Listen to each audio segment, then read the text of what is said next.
Depois de mais de 50 anos do embargo e da própria Revolução Cubana, o presidente dos Estados Unidos, Barack Obama, visitou Cuba. O momento é considerado histórico, mas você sabe por quê? Para avaliar esse acontecimento, nós contamos com a presença da professora de Direito Internacional da Uniriter, Tatiana Skeff, e do professor de Relações Internacionais da Faculdade de Direito do Sul de Minas, Cícero Krupp da Luz. Sejam bem-vindos, boa noite. Boa noite. Bom, vamos começar com a primeira pergunta, antes da gente falar sobre o discurso do Barack Obama, que também foi muito importante, não só no contexto cubano, da América, mas mundial. Por que esse momento a gente pode considerar histórico? Vou começar com a professora. Bom, esse momento, de fato, marca as relações internacionais, as relações entre Estados Unidos e América Latina, justamente porque foi um dos pontos mais marcantes da Guerra Fria, os quais levam justamente um rompimento de relações, levam justamente a própria saída, suspensão de Cuba, da OEA, da Organização dos Estados Americanos. E, claro, toda uma sucessão de caminhos que nós já estamos montando desde 2009, com Cuba já se aproximando, no caso da OEA, e agora, sim, 2013, 2014, 2015, 2016, se aproximando de fato com Barack Obama, com os Estados Unidos, é de fato bem marcante, é importantíssimo para a América Latina como um todo. Professor, gostaria de completar com algo, complementar e já inclui uma outra questão. Se é só um momento histórico no viés político, de política internacional mesmo, ideologia, ou se a gente pode levantar aspectos econômicos também que interessam aos Estados Unidos, por exemplo? Bom, primeiro, boa noite e concordo com a professora, no caso da primeira pergunta, que esse conflito se originou e foi fortalecido durante a Guerra Fria, né? E a partir do momento que a Guerra Fria terminou, né, no começo da década de 90, não havia nenhum motivo mais para tanto o embargo a Cuba, né, quanto ao rompimento das relações diplomáticas entre Estados Unidos e Cuba, né? Tanto é que, em particular, o embargo, né, das relações comerciais dos Estados Unidos com Cuba tem sido reprovado, né, por resoluções durante 25 anos consecutivos na Assembleia Geral da ONU.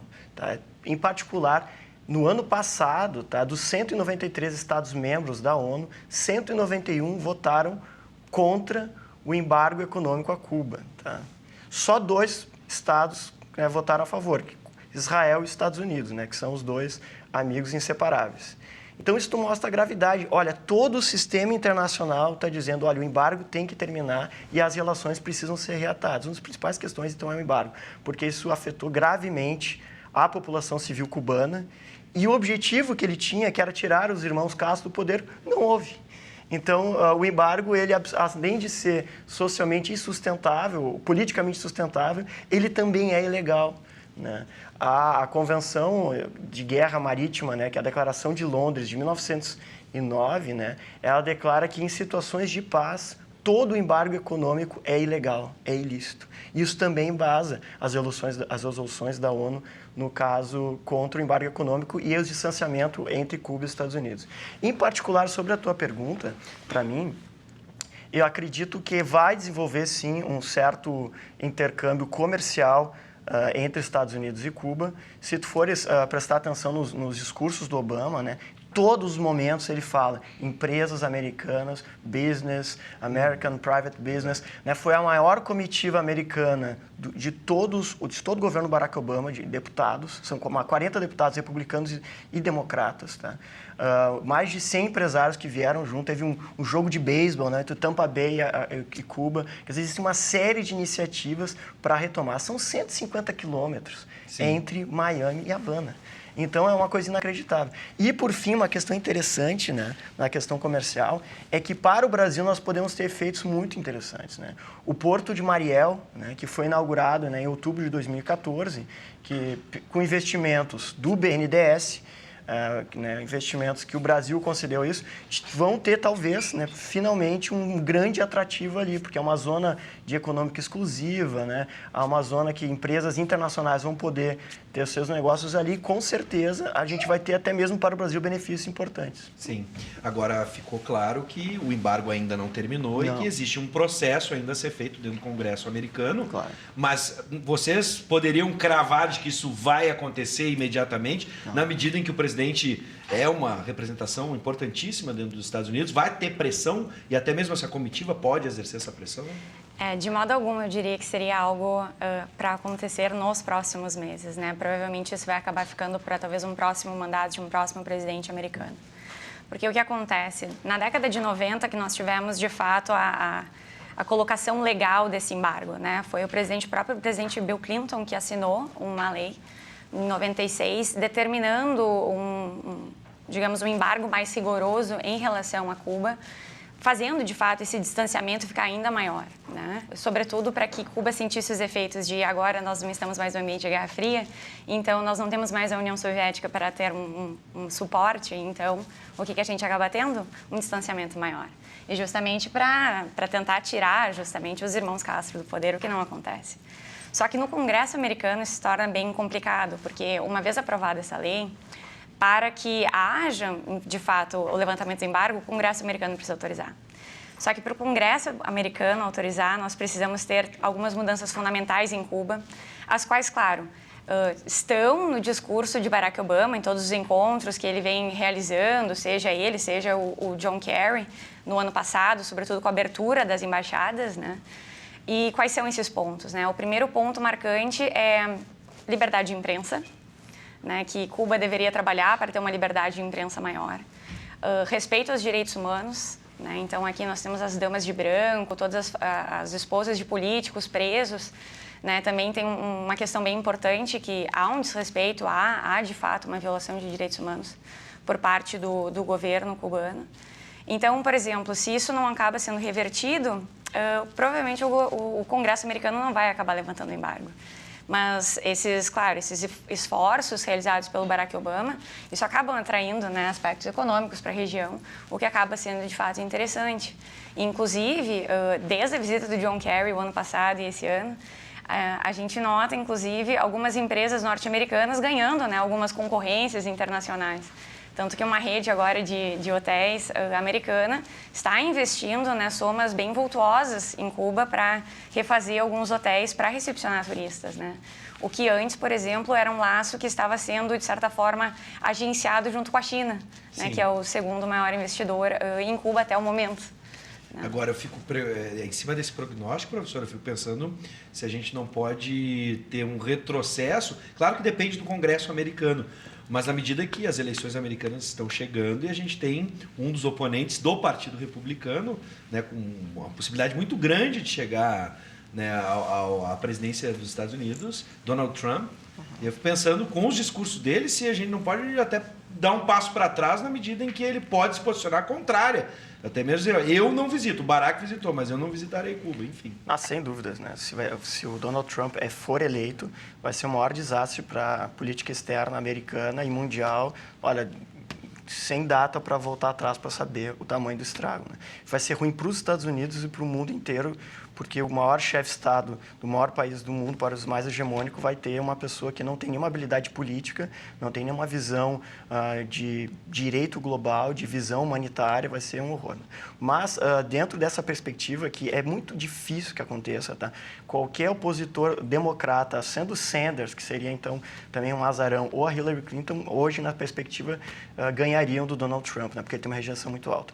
O problema, além, eu não acho nem a questão do executivo, né? Porque eu acho que o Donald Trump não tem nenhuma chance. A questão é que o Congresso americano, tanto o Senado quanto a Câmara dos Deputados, o House of Representatives, eles têm maioria republicana. E sem uma maioria democrata, você não muda isso, né? Os republicanos, eles não vão aceitar. Existe um conservadorismo, até mesmo dentro de cubanos americanos, né, que tem mais de 1 milhão de cubanos americanos que vivem nos Estados Unidos hoje, que são contrários à reaproximação de Cuba porque eles eram dissidentes do regime, eles foram pessoas que foram perseguidas politicamente também, então eles têm eles não aceitam essa reaproximação com os Castro, a não ser mudanças radicais no regime. E isso é muito difícil também, porque existe o outro lado, né, que Cuba exige o fim total desses embargos e também a retirada dos Estados Unidos da área de Guantánamo, né? De Guantánamo Bay, que é um tratado que tem desde 1913 e desde 2002 a gente tem aquela prisão também ilegal contra todos os tipos de regimes de direitos humanos. Então tem todas essas mudanças e essas questões estratégicas para acontecer. Mas o Barack Obama, tá, desde 2009, ou desde que ele assume a presidência, ele disse que um dos objetivos, além de terminar com Guantánamo, que ele não conseguiu, mas pelo menos freou o número de pessoas que vão para lá, era restabelecer a situação com Cuba. E ele vai para lá no seu último ano de mandato justamente porque ele quer cravar, né, esse como uma bandeira dele, quer dizer assim, olha, eu voltei lá depois de 88 anos, e a gente está vendo que a maioria das pessoas, ainda mesmo estranhando, acham que é positiva essa aproximação. Vamos fazer, então, se não for pelo assalto, né, se não for invadindo, que não dá, vamos fazer pelo convencimento, pela mobilização de valores democráticos, que é isso que ele foi falar lá. Então, há uma possível... A opinião pública está sendo bastante favorável a isso, né? Essa aproximação do Barack Obama com os Estados Unidos. Ele foi para lá para que não houvesse retrocessos. Sim. Embora que com o Donald Trump nós teremos retrocesso em todas as áreas. Eu quero voltar nessa questão do Donald Trump, perdão. Mas antes eu quero que a gente assista, eu vou convidar os telespectadores e os nossos convidados para assistir um trecho do discurso de Barack Obama. Por gentileza.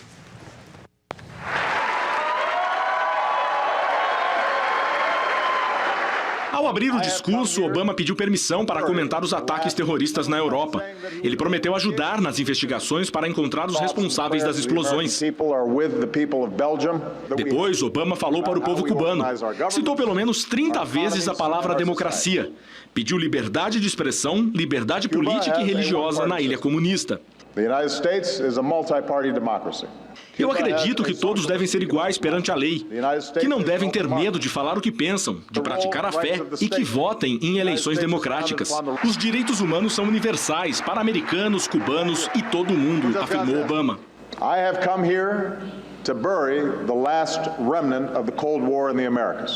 Disse que foi a Cuba para derrubar o último vestígio de Guerra Fria e foi aplaudido de pé quando prometeu mais esforço junto ao Congresso americano para derrubar o embargo econômico vigente desde 1962. O discurso no Gran Teatro de Havana foi transmitido ao vivo para os cubanos. Essa foi uma exigência do líder americano, falar diretamente ao povo. Dirigindo-se ao líder Raul Castro, Obama disse que Cuba não deveria temer os americanos nem as vozes diferentes do seu país. E afirmou, é tempo de deixarmos o passado para trás e pensar no futuro de esperança. Barack Obama foi o primeiro presidente a visitar a ilha em 88 anos. A viagem dele durou 3 dias. Pouco antes de partir, ele se encontrou com um grupo de dissidentes políticos na embaixada americana. Depois, assistiu a um jogo de beisebol ao lado do líder Raul Castro. Obama seguiu viagem para a Argentina. Bom, a gente percebeu que o Barack Obama abriu o discurso falando sobre a situação na Bélgica. Ou seja, reforçando aquela ideia que a gente tem de que os Estados Unidos são a polícia, né? O presidente dos Estados Unidos é o delegado do mundo e que tem que se manifestar a respeito de tudo, e as pessoas esperam isso. Na medida que um atentado terrorista acontece, e aí voltando na questão do Donald Trump, se isso não reforça, porque eu concordo com o professor Cícero, na medida em que a rejeição do Donald Trump é muito grande, mas em ambientes desfavoráveis, ambientes de crise, esses discursos reacionários ou até mesmo preconceituosos, eles ganham força.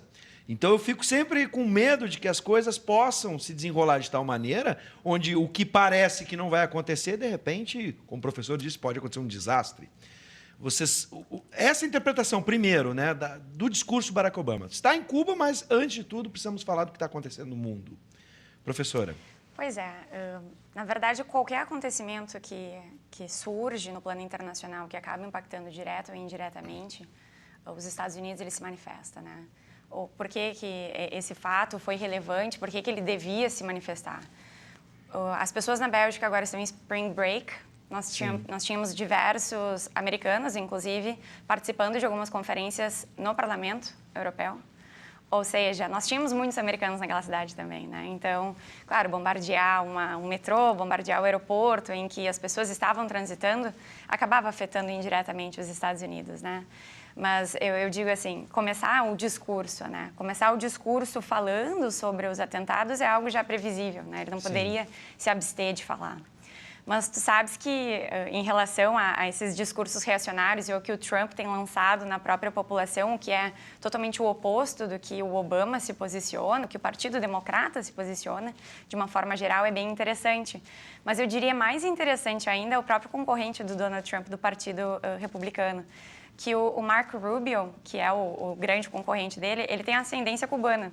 Sim. Né? Então, a parte interessante é o quê? Que ele, na verdade, nega qualquer aproximação com Cuba, porque ele é justamente daquela leva de pessoas que, enfim, não gostavam dos irmãos Castro, não gostavam do regime e acabavam fugindo, eram dissidentes desse regime. Daí, a questão interessante foi que, nas eleições que nós tivemos, né, para averiguar, enfim, o candidato para a Flórida do Partido Republicano, que nós tivemos o quê? Nós tivemos uma vitória do Trump, e não foi o Marco Rubio que acabou ganhando, né? E nesse cenário, o que alguns analistas políticos enfim, americanos das eleições têm analisado é que se o Trump, ele, na verdade, aproveitasse esse discurso para tentar ganhar esses outros eleitores que estariam, digamos, na dúvida, seria muito interessante para ele, mas que isso seria pouco provável justamente pelas posições que ele vem adotando. Sim. Né? Então, nos dois cenários, no âmbito republicano, é ruim, né? Não é só porque é o Trump, porque ele, de fato, faz discursos enérgicos contra ou incitando, de certa forma, a discriminação, incitando esse conflito entre pessoas, né? Mas o Marco Rubio, ele também, nesse contexto de Cuba, ele também não tenderia a se aproximar. Ele provavelmente tentaria manter, justamente como o professor Cícero comentou, essa tentativa de manutenção do embargo, né?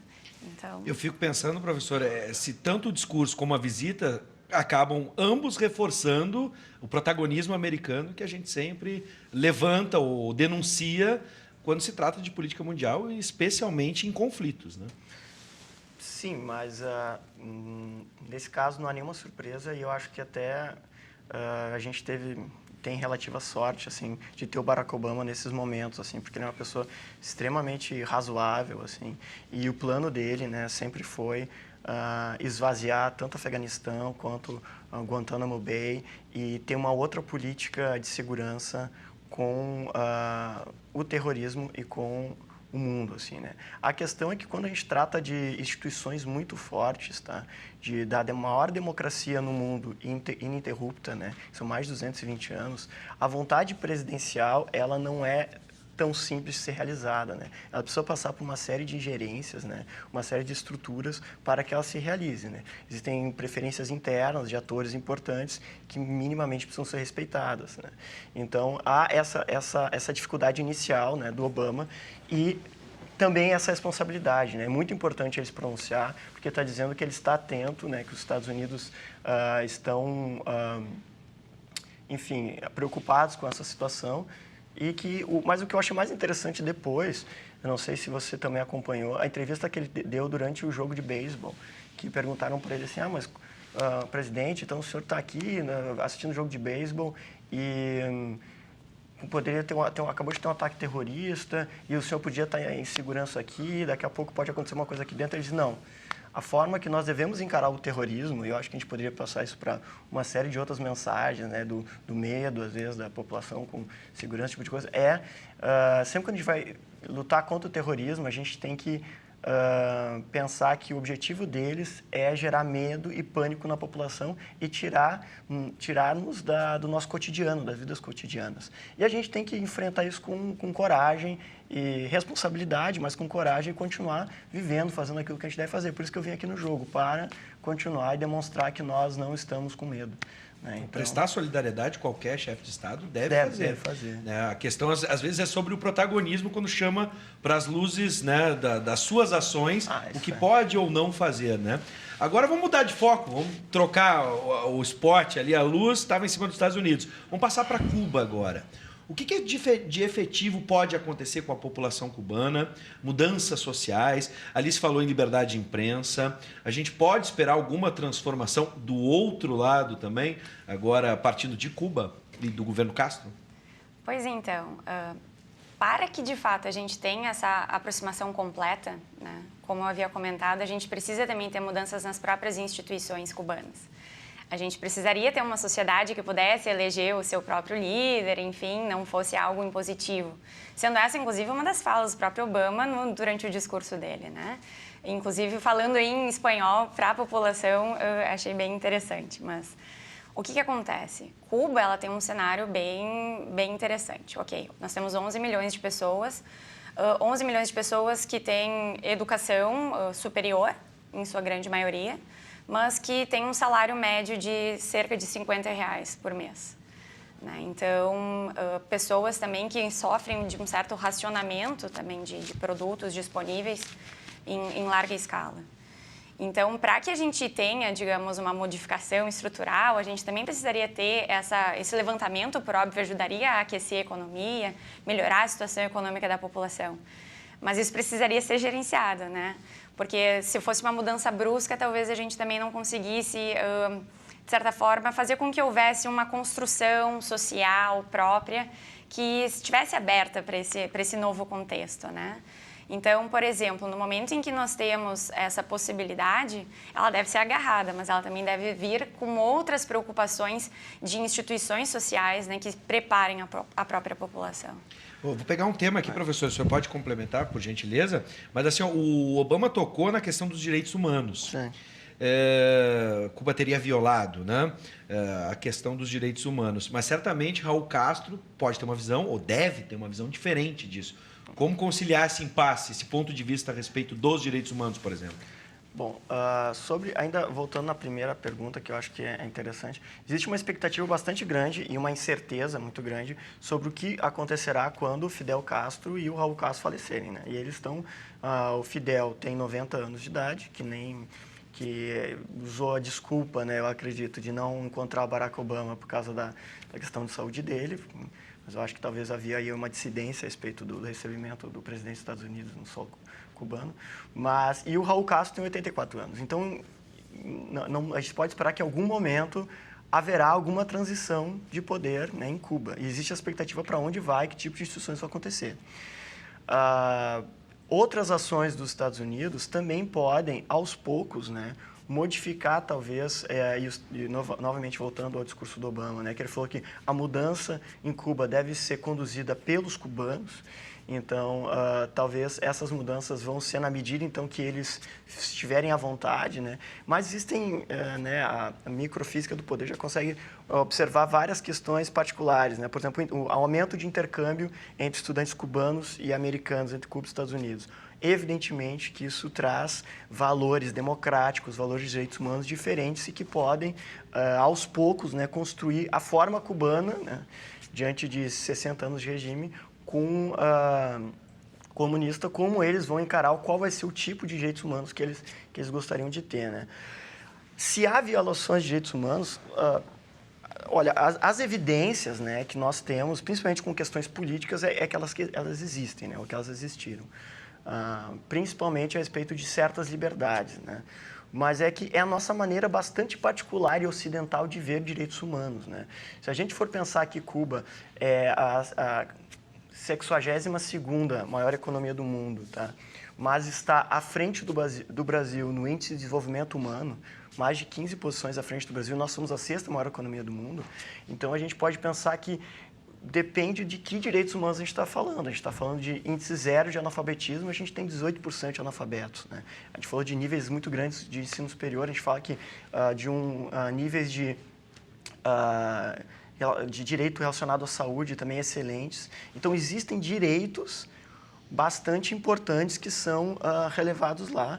O que existe realmente é uma restrição absoluta do consumo, e isso para uma sociedade como nossa, né, que está acostumado a comprar e vender quase todo tipo de coisa, inclusive amizades, né? Inclusive exercer cidadania através do consumo. Até enfim, o último governo de esquerda do Brasil fez isso também, né? Ele alavancou mais o consumo que propriamente direitos, né? Então essa é a grande crítica. Então é uma forma diferente de ver, mas claro, e também, de novo, né? Diante da nossa perspectiva, a gente não abriria a mão da nossa liberdade por nada, não é? Mas todas as vezes que eu converso com pessoas que estão insatisfeitas com o nosso Estado, com a nossa forma de governo, falar, a gente não tem saúde, não tem educação. Bom, lá a gente tem saúde, não tem educação, mas tem outras coisas. Então, assim, infelizmente, né, pouquíssimos lugares do mundo a gente tem estados perfeitos de bem-estar social. Né? A gente tem realmente restrições de todos os lados, né? Seria interessante, tá? Seria importante o embargo a Cuba para melhorar as questões do consumo e também das questões de pobreza e desigualdade dentro de Cuba, realmente o levantamento do embargo a Cuba. Para a gente relembrar, né, a professora Tatiana falou de na verdade é uma rede de legislações que foram impondo embargos consecutivamente, né? O primeiro deles foi em 60 no Eisenhower, mas depois em 62, inclusive no dia 23 de março de 62, faz 54 anos hoje, que foi a lei mais rigorosa que restringiu todo tipo de troca comercial com Cuba e Estados Unidos. E naquela época, isso correspondia a 70% das importações e exportações com Cuba. Então, imagina, foi um baque inacreditável, como se fosse a China parasse de trazer produtos para o Brasil hoje, o Brasil parasse de vender para a China. A nossa economia, por uns 10, 20 anos, ia ficar capenga até a gente se recuperar, né? Então, evidentemente que teve um grave problema econômico dentro de Cuba por causa dos Estados Unidos. Então, os Estados Unidos têm uma dívida, vamos dizer, no mínimo moral, né, mas eu diria econômica até mesmo, com Cuba, e isso poderia ser reatado, enfim, com algumas questões importantes para melhorar a vida dos cubanos. Bom, em tempos de divergências, né, e um mundo tão conturbado, é um gesto, embora tenhamos interesses por trás, é um gesto louvável, né, um gesto nobre, e a gente espera que, fica essa mensagem, esse gesto final, em um mundo tão complicado, que a gente possa dar as mãos e possa ultrapassar todo conflito e toda crise ideológica que possa sair sobre tudo que acontece hoje, no Brasil e no mundo, né? Gente, eu quero agradecer a presença de vocês, a disponibilidade, a professora Tatiana Skeff, professor de Direito Internacional da Uniriter, e também o professor Cícero Krupp, da Luz, que é professor de Relações Internacionais da Faculdade de Direito do Sul de Minas. Sejam sempre bem-vindos ao programa. Obrigado. Muito obrigada.